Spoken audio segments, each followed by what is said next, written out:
Saya nak sebut tentang sirah, dan saya nak mulakan dengan menyebut nama Nabi sallallahu alaihi wasallam dan nasab keturunan Nabi sallallahu alaihi wasallam.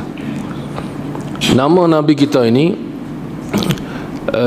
keturunannya disepakati oleh ulama sampai kepada datuknya yang bernama Adnan. Saya Adlan, tuan-tuan lupa nama, tak ada orang berkenal nama Adlan. Tapi datuk nenek Nabi yang ulama sirah kaji sepakat nasab keturunan dia adalah sampai Adnan, itu yang disepakati. Dan Adnan ni adalah keturunan Nabi Ismail dan Ibrahim, dan seterusnya ke atas sampai Nabi Adam. Seperti biasa, semua manusia kembali kepada nasab yang sama. Jadi para ulama menyebut bahawa nama Nabi adalah Muhammad bin Abdullah bin Abdul Muttalib bin Hashim bin Abdi Manaf bin Qusay bin Kilab bin Murrah bin Ka'ab bin Lu'ay bin Ghalib bin Fihr bin Malik bin Nadr bin Kinanah bin Khuzaimah bin Mudrikah bin Liyas, ada orang panggil Ilyas, ada orang panggil Liyas, bin Liyas bin Mudar bin Nizar bin Ma'ad bin Adnan. Itu nasab Nabi yang disepakati. Tuan-tuan dan salin lah. Tuan-tuan ingat, saya risau dua benda.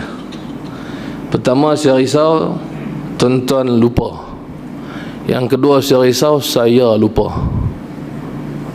Tak ada orang suruh hafal pun, tapi ulama kata kalau nak tahu betul-betul, cubalah hafal, supaya kita tahu nama-nama ni adalah nama datuk nenek moyang keturunan Nabi Muhammad sallallahu alaihi wasallam. Ramai di antara kita yang hafal takat Abdul Muttalib, kan? Itu pun dah bagus lah. Lepas daripada tu mungkin susah nak hafal, mungkin ada yang hafal, mungkin ada yang boleh hafal, dan para ulama suruh hafal melalui bab ataupun daripada sudut kita sayang dekat Nabi, ambil tahu tentang Nabi, kita cuba kenal Nabi lebih dekat. Maksud dulu tuan-tuan hafal Muhammad bin Abdullah, kemudian bin Abdul Muttalib, bukan Muttalib yang sabdu dia adalah ta, Muttalib, kemudian tambah sikit Hashim, Abdul Manaf, Qusay, Kilab, tambah-tambah, itu nama dia menambah maklumat. Dan apa sahaja berkaitan Nabi SAW, kalau kita tambah, bertambahlah pahala, bertambahlah ilmu, bertambahlah dekat dengan Nabi SAW. Selepas Adnan tadi, ulama bincang panjang. Nama macam-macam ada, keturunan macam-macam ada khilaf, maksud perbezaan pandangan.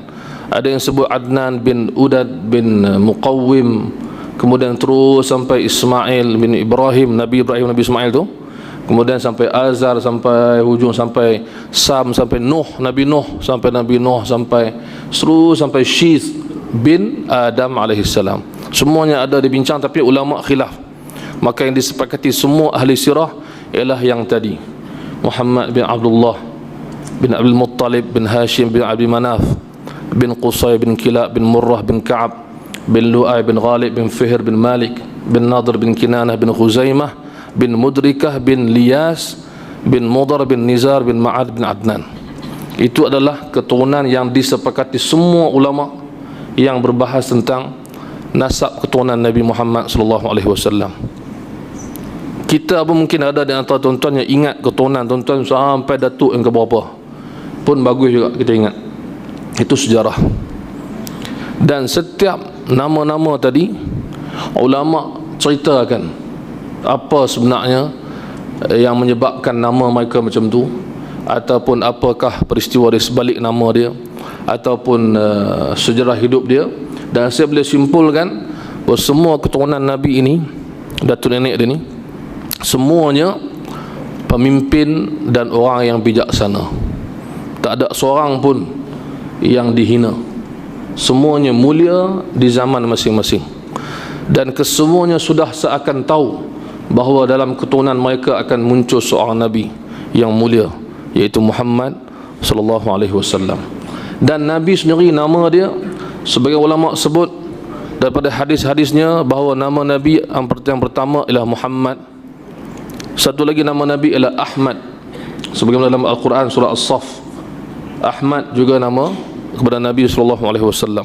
Dan Nabi beritahu bahawa dia ada lagi nama-nama yang lain yang juga merupakan sifat dan gelaran, seperti Nabiyur Rahmah, Nabi Rahmat, seperti Nabiyul Malhamah, Nabi yang membawa jihad, juga seperti Nabi nama-nama Al-Aqib. Nabi kata namaku ialah Al-Aqib, iaitu yang tidak ada lagi Nabi selepas dia. Namaku juga ialah Al-Mahi, iaitu yang menghapuskan kekufuran. Dan ada lagi nama dia yang saya tak ingat sekarang. Bermakna ini disebut oleh ulama sirah